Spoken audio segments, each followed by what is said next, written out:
Duck and Percy enjoy their work at the harbor, pulling and pushing cars full of cargo to and from the quay.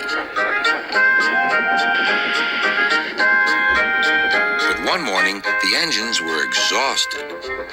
The harbor was busier than ever.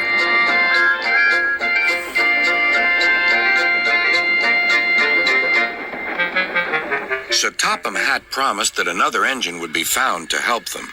"Huh, it's about time," said Percy. "I ache so much I can hardly get my wheels to move," agreed Duck. They waited for the engine to arrive.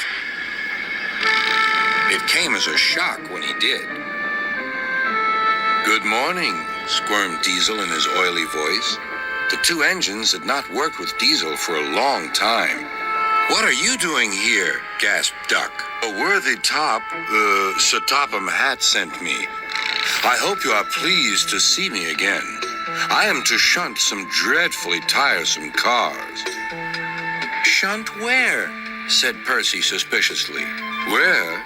Why, from here to there," purred Diesel, "and then again from there to here. Easy, isn't it?" With that, Diesel, as if to make himself quite clear, bumped some cars hard. "Oh!" screamed the cars. "Grrr!" growled Diesel.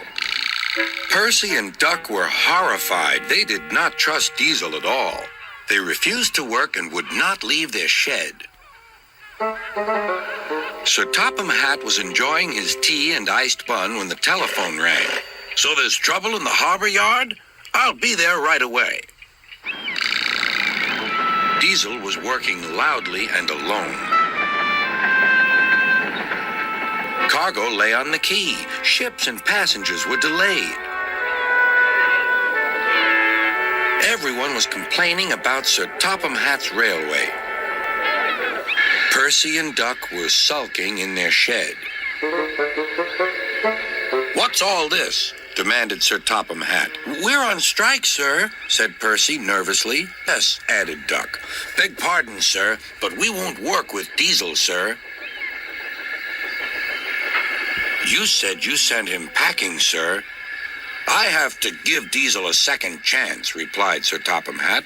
"I'm trying to help you by bringing Diesel here. Now you must help me. He was the only engine available." Percy and Duck went sadly back to work. Next morning, things were no better. Diesel's driver had not put his brakes on properly, and Diesel started to move. He went bump straight into Percy. "Wake up there, Percy," scowled Diesel. "You have work to do." He didn't even say he was sorry to Percy. Later, Diesel bumped the cars so hard that the loads went everywhere. "What will Sir Topham Hatt say?" gasped Percy. "He won't like it," said Duck. "So who's going to tell him, I wonder? Two goody-goody tattletales like you, I suppose?" Percy and Duck did not want to be tattletales, so they said nothing. Diesel, thinking he could get away with his bad behavior, was ruder than ever. Next day, he was shunting freight cars full of china clay.